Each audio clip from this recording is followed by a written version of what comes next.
Hello. Hello. Hey, we're making another video and I want to interview Cynthia.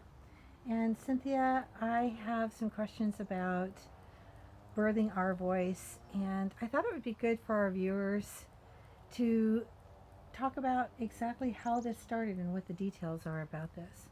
So, as I recall, we were on a phone conversation, and I remember I was standing in my living room and we were talking about the experience of some friends of yours. So, can you refresh my memory about exactly what that was? Yeah, and how our voice got started. So I think the catalyst was it was an accumulation of things really, but I had particularly one day I was going out with a girlfriend. I didn't know her very well yet, and I didn't know her home situation or her family situation very much. I knew she had grown children, but um, she got in my car and I was driving and we were going to go get something for me at a store.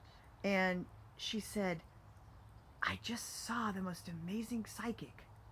And I don't know if you believe in that sort of thing, but I really want someone to share with. And I was a little taken aback because psychics are pretty common nowadays. A lot of people go to psychics for every kind of reason.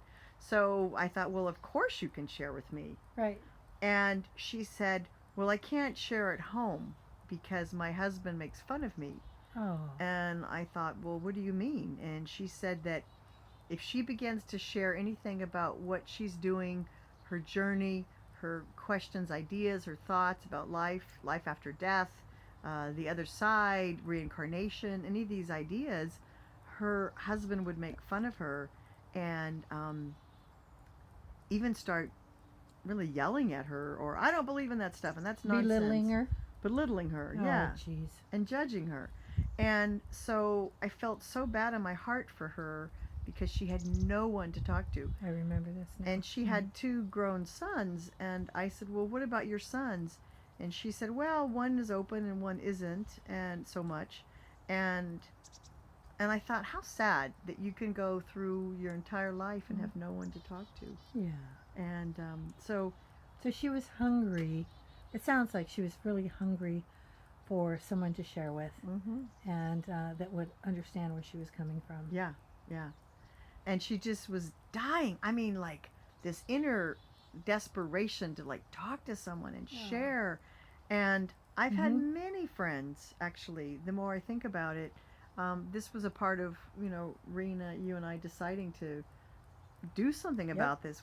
I've had so many girlfriends who can't talk to their husbands, can't talk to their wives, can't talk to their children, can't talk to their colleagues, their coworkers. They have no one to talk to. And so they journal about things. And we're in the age of new discoveries. And I personally feel the world is about to change drastically to a better world, to a world where we can explore great ideas and go into the unknown and look for a higher level of living, a higher existence. And really start living on a higher dimension. Really start living on a higher dimension and think in different terms, because the old ways no longer serve us. They're falling away. I mean, they're coming up in our face, but that's because they're being exposed so that they can disappear. Yeah. And I hold that as the truth. Absolutely. And one of the things I said to this friend was, well, what if you could share with other women, other people about what your journey has been? And she said, oh no, I could never do that. And I said, why not? And she said, because people will make fun of me. Right. People will judge me. They'll call me names. They'll ridicule me. Yes. And they will make me feel really bad about myself. And I'm already struggling with my own self-esteem issues. And so I began thinking about that, and just there seems to be such a great need for people to really share. And I don't know about you, but I'm really ready to break out and to be my authentic self. Yep, and to really share. I am too, and to have a voice and start speaking a voice. Yeah. My voice, your voice. Yeah, our voice. Yeah. Because I I felt the same way she does. I don't have the same spousal situation, but my kids, I love them tremendously, but they're like, "Oh, mom, you're crazy, all your weird stuff." And while I understand maybe where they're coming from, Mm-hmm. um, I I want more, and I want more validation, and I want to share.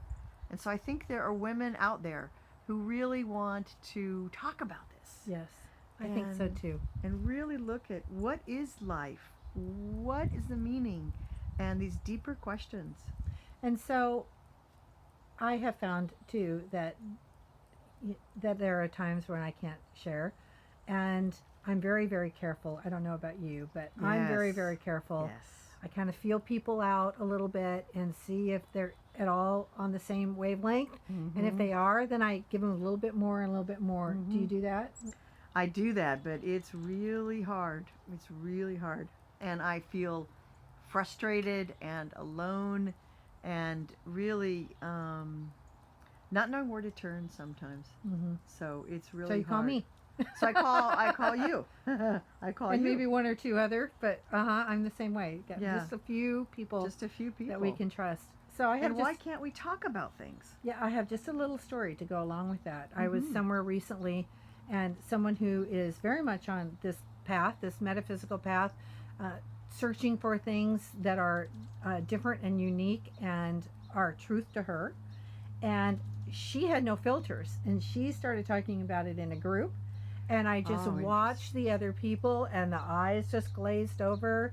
And the one Mm. person had a smile on her face, but she wasn't being judgmental or ridiculing outwardly, and she's a very kind person, so I don't think she was doing it inwardly either. Mm-hmm. But she may have been saying, "This lady's a little weird," Right. because it right. wasn't her truth, it wasn't Right. her way. Right. And so you have other friends too that are going through this as well. Talk to. And I have some friends whose husbands start yelling or screaming at them, and they just have to get in their car and leave. Oh, geez. So, and again, I don't have this situation, but I certainly empathize I don't either. with Mhm. with women who have that problem. Yeah. And we really, I really feel it's time. It's time to wake up. It's time to talk. It's time to share these things. And it's almost like we've been in a control system that we weren't allowed to talk about these things. Right. And I feel like the veils are coming down, and it's time to really explore what we've not been allowed to explore. Almost, it feels like that. And so our website, we're trying really hard to solve that problem because Mm-hmm. our website is about safety. Yes. It's about emotional safety. It's about respectful comments back yeah, and conversation. and conversations. And if the members, even though they're paying, if they aren't respectful, then we're going to ask them to leave. right. because That's really important. Everybody has to feel like they can Mhm. share what's on their mind. Mhm. And then if somebody doesn't like what they're saying, they don't have to comment back. But Right. if they do make a comment, it needs to be with integrity and respectfulness and compassion.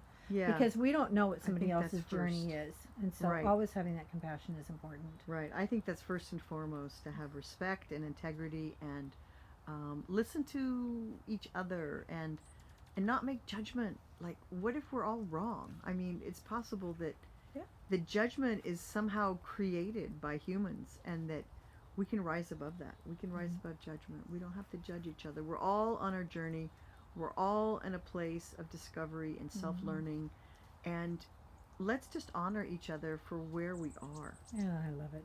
And that's where I think this friend didn't feel honored, No. and it was really, really hard for her. And she was so happy to have me to share with, and it was so simple. I just listened, and really, she didn't It need. affirmed her. I just listened. She didn't need a solution. Right. She just needed me to listen. Yeah. And have a listening ear, There and we be go. open. So really being open, having a listening ear, supporting each other, honoring each other in our journey. That's what we're after. That's I'm just really so important. excited. I'm so excited that we've got this platform going and we're able to provide a place Mm-hmm. for people to feel this safety and be able to talk about stuff. And share their truth, Yeah. right? Whatever it is. whatever it is, they can share their truth in a Yeah. safe place and not be judged.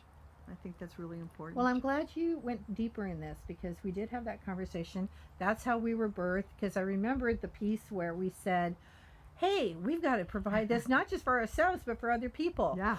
Let's do a website. Let's do Okay, a website. let's do Lots it. of people And that's are. how it was birthed, and we've been working hard at it, and we've got it launched, and we've got it going, and it's really exciting. But I Really did exciting. forget some of the details about this friend of yours, and I'm really glad you did that for our audience listening Yeah. and for me too. So thank you. You're Appreciate welcome. that. You're welcome. We're really excited. Yeah. Okay. So, alrighty. Well, we hope that this speaks to you, and if it does, then come join us. Yep. Okay. We'll see you. Okay. Okay. Thanks. Bye bye.